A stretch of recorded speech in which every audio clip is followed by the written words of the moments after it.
Hey Scrappy Peeps, Suzanna here today to share with you a layout I created using the April Cocoa Daisy kits. It's using a large photo, and I did supplement with one extra scrap of paper, but otherwise it is all the April Cocoa Daisy kits. I shared this on Cocoa Daisy quite a while ago. It's only now that I'm getting around to editing the video, and I would have let it go, except that this is probably one of my favorite layouts that I've done with a large photo. It sort of spurred me to do all of the recent flood of 8.5 by 11 large photo layouts that I've been working on. This is a picture of the front of our house, our front porch in spring when it was raining and I was standing underneath this tree. And I would like to do this again, I believe, this year. I'm going to do a try and take a picture, or try and remember to take a picture in the summer, probably a couple of weeks, and then again in the fall, and then again in the winter. And I'm not sure. I think I might put them, the four of them side by side or in order in an album, but I thought it was kind of cool to see how the leaf and or the house change over the course of a year. So this, I am digging into the middle of a piece of pattern paper because I want that brown that's on the back side of this, but I think I can use that square and just cover up the hole that I've made here. So while I tend to not do this to paper, I know I can probably find a use for this with that square missing, and I really wanted that tan and I didn't have another piece, so that's the way I'm going to stretch my kit and make it last a little longer.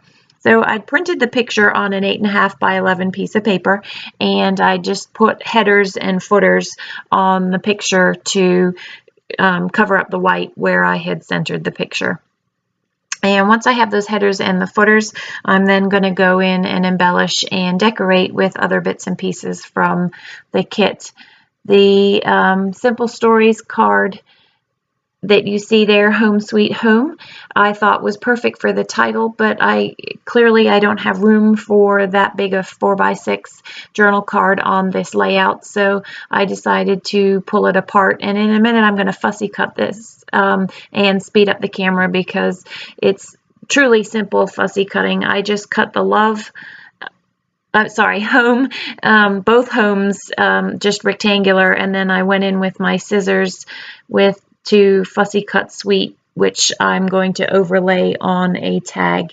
So you will see, and you've heard me say this probably a million times, to make sure that you move the paper. You get a much cleaner cut when you're fussy cutting if you move the paper. I prefer to use my scissors to my X-Acto blade when I'm doing fussy cutting, as I find that I get a flat, clean edge. The X-Acto blade tends to give a bit of an embossed, sort of raised edge. I do go in and use the X-Acto blade for cleanup work, the finer details that are hard to get in with the scissors. And you'll see that in just a second here. Just a few spots that I use that X-Acto blade in. And so I know that that's going to be the title there.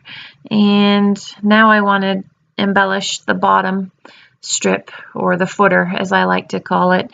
And I pulled a bunch of these embellishments from Pink Fresh Studios that have the pink and the brown in them, or that rose gold, because those are the colors that I'm working with, and just move things around to see what's pleasing. I don't want to cover too much of the bottom there, but I know I have a little bit of space to go higher than the footer.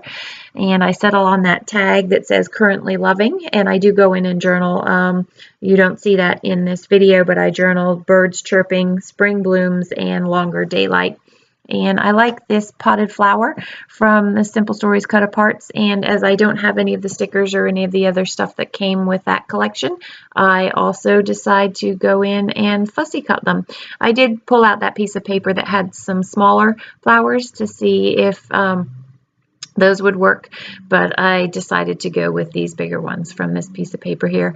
And they work perfectly on this layout because I don't know if you can see close enough, but when you look at the close-ups, we do have two potted plants, little Christmas trees by our front door, one on either side, so it's perfect that I use those potted plants.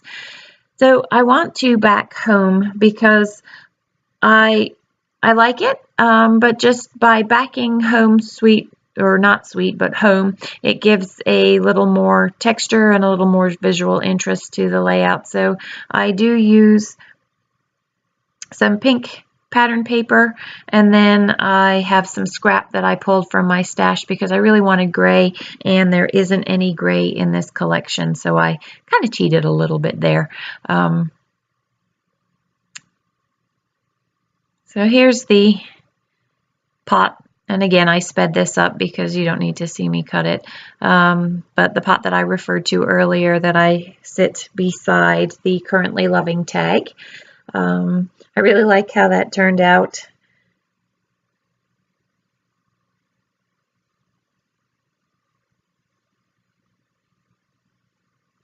A couple more embellishments. I want to fill something on the right-hand side of the page as well, or maybe even do embellishments all the way across.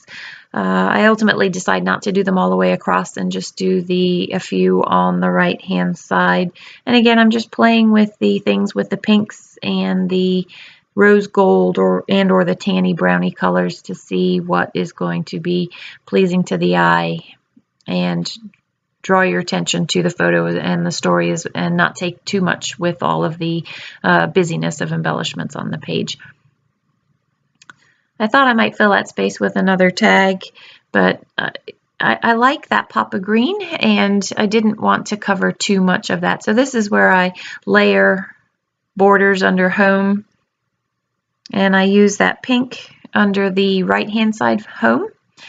And then I will get a piece of scrap paper, but not yet. Trying these banners. I really wanted to use those banners on this layout, but I couldn't make them work. So here's a piece of gray stripe from, I think it's Fancy Pants, that I end up using behind both of the homes.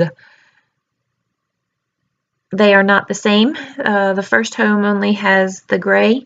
It just is a little bit different. I like how the gray is sitting on the roof and sort of pops the roof color in the picture a little bit.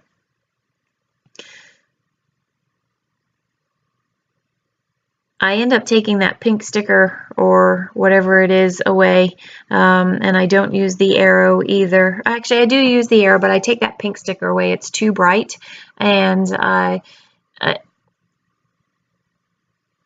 just decided to leave it as it is, and I put a heart in actually right there. I think you can see the heart, and then I move the pink sticker and another heart to the left of that flower pot there. I actually use that flower pot to write the date on.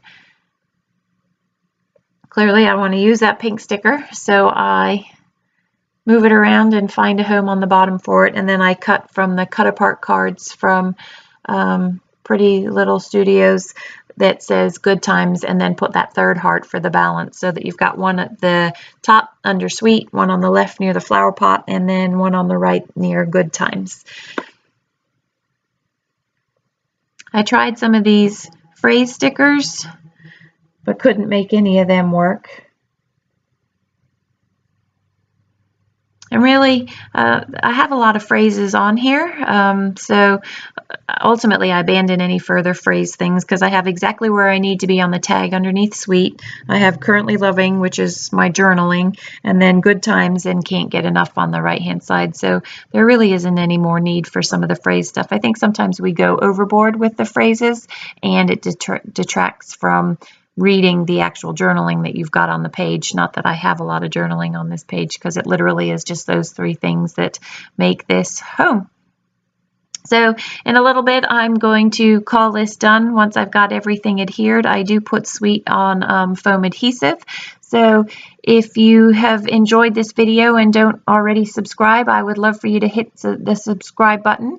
And if you have any questions, please do ask in the comments below. Cocoa Daisy kits are a great way to get these layouts put together quickly, because everything really coordinates. You just have to pull what you want from the color schemes that you're working, and it makes pretty quick work of it. That's the foam adhesive I was talking about. I think I spoke faster than the video moved. So that is my 8.5 by 11 large photo layout created using the Cocoa Daisy April kits. If you don't subscribe to Cocoa Daisy, we would love for you to join us too.